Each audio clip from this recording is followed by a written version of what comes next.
হ্যাঁ 6 মাস হলো, একটু চা পড়তে না, তুমিও এমন কি করছো? চিন্তা করছে শ্বশুর খেপেছে, চা করে খাওয়াতে হবে, খেপে যাচ্ছে। হ্যাঁ হাকিকাত বলো, ফাতেমা তো জাহরা 2 বছর বয়স, আমার নবী আত্মীয় স্বজনদের সামনে ফাতেমার দিকে তাকিয়ে বলেন, ফাতেমা আমল করো, আমল করো, আমল করো, যাতে মানুষরা শিক্ষা পেয়ে যায়। বলুন সুবহানাল্লাহ। এই হাকিকাতটা তুমি বললে না, ইনশাআল্লাহ নবী বলেননি ওহী বন্ধ হয়ে গেছে, ইনশাআল্লাহ না বলার জন্য ওহী বন্ধ হয়ে গেছে। নবীর উপরে আল্লাহ নারাজ হয়ে গিয়েছিলেন, ওহী বন্ধ ছিল। বলুন নাউজুবিল্লাহ। হাকিকাত হাকিকাত বর্ণনা করলো। নবী রাত জেগে জেগে নামাজ পড়তো, নবীর রেহাই নেই, পা ফুলে যেত।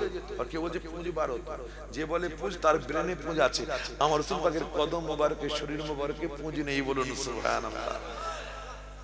পুঁজ তো পলিদ, পলিদের সাথে আমার নবীর কোনো সম্পর্ক নেই। আমার কাছে 56টা দলিল রয়েছে যে আমার রাসূল পাকের পেচ্ছাপ পায়খানা পাক ছিল। বলুন সুবহানাল্লাহ। নবীর পেচ্ছাপ যখন পান করেছেন সাহাবী আলেম বসে রয়েছে, নবী পেচ্ছাপ যখন সাহাবী পান করেছে, নবী তো বলতে পারতেন সর্বনাশ করে ফেলেছো, তুমি বিশাল সর্বনাশ করেছো, বিশাল ভুল করেছো, বমি করো। যখন খারাপ জিনিস আমরা কিছু খেয়ে ফেলি, বমি করাই না আমাদের, এই বমি কর, বমি কর, বমি করো। নবী বলছেন পিশাব খেয়ে ফেলেছো, ঠিক আছে, তো পিশাব যখন খেয়ে ফেলেছো তোমাকে জাহান্নামের আগুন পোড়াতে পারবে না। বলুন সুবহানাল্লাহ। আমার নবীর রক্ত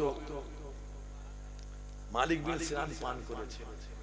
আমার নবী বলছে, মালিক বিন সিনান তোমার শরীরে আমার রক্ত গেছে, আমার শরীর রক্ত তোমার শরীরে যাওয়ার জন্য তোমার শরীরকে জাহান্নামের আগুন আল্লাহ পোড়াতে পারবে, জাহান্নামের আগুন তোমাকে পোড়াতে পারবে না। বলুন সুবহানাল্লাহ।